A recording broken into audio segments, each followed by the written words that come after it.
ఇక్కడ మీరు ఓటేసి కారు గుర్తుకు ఓటేసి గెలిపించినారు కాబట్టి ఇవాళ నేను ఎమ్మెల్యేగా తర్వాత మంత్రిగా మరి మీ అందరికీ సేవ చేసుకునే భాగ్యం నాకు కలిగింది.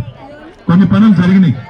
ఇప్పుడు మీరు అక్కడ పక్కన చూస్తే ఆ హాలు జ్యోతినగర్ హాలు మీ అందరి కోసం ఇక్కడే ఏర్పాటు చేసినాము, దాన్ని ప్రారంభించుకున్నాము. వాడుతున్నారా లేదా హాల్ ఎవరన్నా వాడుతున్నారా? తాళం పెట్టుకుంటున్నారు. ఓకే. అయితే ముఖ్యంగా ఇక్కడ ఉండే ఆడబిడ్డలకు ఇక్కడ ఉండే అన్నదమ్ములకు చిన్న చిన్న కొన్ని సమస్యలు. ఒక కోపం ఏంటంటే గతంలో ఇక్కడ కౌన్సిలర్ గా ఉన్న తమ్ముడు రగుడు పట్టించుకున్నాడు తప్ప మా ఊరు పట్టించుకోలేదన్న కోపం కొంత మీకు ఉన్నది. ఇది పక్క నేనే చెప్తున్నా పట్టించుకోలేను, ఆయన పట్టించుకోలేదట, అదొక కోపం ఉన్నది. రెండోది ఏంటి అంటే మీకు కొన్ని సమస్యలు ఉన్నాయి. ఇక్కడ రోడ్లు కానీ ఇంకా కొన్ని మోరీలు కానీ చేసేది ఉండే చేయలేదని.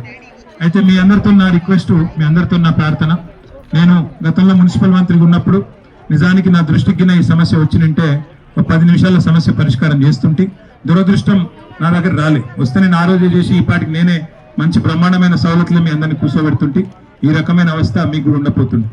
కాకపోతే మీకు యాదికి ఉండాలి, నేను మంత్రిగా ఉన్నప్పుడు మన ప్రభుత్వం ఉన్నప్పుడు కేసీఆర్ సార్ ముఖ్యమంత్రిగా ఉన్నప్పుడు మన మీద కాంగ్రెస్ వాళ్ళు బీజేపీ వాళ్ళు ఒకటే అంటుండే ఎప్పుడు, అంత వీళ్ళు సిరిసిల్లకు సిద్దిపేటకు గజ్వేల్కి అట్టే కొట్టబోతున్నారు, మొత్తం దోసుకపోతున్నారు, ఊడ్చి పెడుతున్నారు అని అప్పటికే చెడతిట్టుడు తిరుగుతుండే. మీకు తెలుసు రాష్ట్రం అంతటా ఎక్కడ పోయినా రేవంత్ రెడ్డి కానీ ఇంకోళ్ళు కానీ వీరు కేసీఆర్ కేటీఆర్ వాళ్ళు వాళ్ళ నియోజకవర్గాలకే చేసుకుంటున్నారు, బయట చేస్తలేరు అని చెప్పి ఒకటే తిరిగి మన మీద దాడి చేసిన విషయం కూడా మీకు తెలుసు. దాంతో ఏమన్నా అక్కడక్కడ కొద్దిగా మరి మిగిలిపోయిన సమస్యలుంటే వాటిని చేయలేకపోయినాం కావచ్చు, కానీ అంతేగాని జ్యోతినగర్ మీద నాకేదో ప్రేమ లేకనో లేకపోతే నాకు మీ మీద మమకారం లేకనో కాదు. చేసే కాడికి కొన్ని ప్రయత్నాలు చేసినాం. ఇప్పుడే నేను ఇక్కడ ఉండే మా అక్కని అడిగిన, అమ్మ మరి 2,500 నెలకు అన్నారు కాంగ్రెస్ వాళ్ళు, 2 ఏళ్ల కిందటే చెప్పిండ్రు వస్తుందా అని అడిగిన. లేదు బిడ్డ వస్తలేదు, గవే 2,000 వస్తున్నాయి అని చెప్పింది. ఏ 2,000? కేసీఆర్ రాకముందు 200 ఉన్నది, మరి తర్వాత 2,000 రూపాయలు కేసీఆర్ గారు చేసింది. ఇక్కడ బీడీలు చుట్టే అక్కజల్లెలు ఉన్నారా? అందరు బీడీలు చుడతారా? మరి ఒక్కసారి యాద్ చేసుకోండి, కేసీఆర్ రాకముందు బీడీలు చుట్టేటోళ్ళు ఎవరైనా పట్టించుకున్నారా? ఎన్నడూ వాళ్ళు పట్టించుకోలే. ఒంటరి మహిళలు ఎవరైనా పట్టించుకున్నారా? పట్టించుకోలేదు. మా తుల ఉమాకి ఇక్కడనే ఉంది. బీడీ కార్మికుల పోరాటాల్లో గతంలో నాయకురాలుగా పనిచేసిన తుల ఉమ గారు తర్వాత జిల్లా పరిషత్ చైర్మన్ గా ఇప్పుడు మనకు మున్సిపల్ ఎన్నికలకు అబ్జర్వర్ గా ఇక్కడికి వచ్చింది. బీడీలు చుట్టే ఆడబిడ్డలకు ఆత్మగౌరవంతో ఉండే అవకాశం ఇచ్చింది కేసీఆర్ గారు. నెలకు 2,000 రూపాయలు ఆ రోజు ఇచ్చిండు.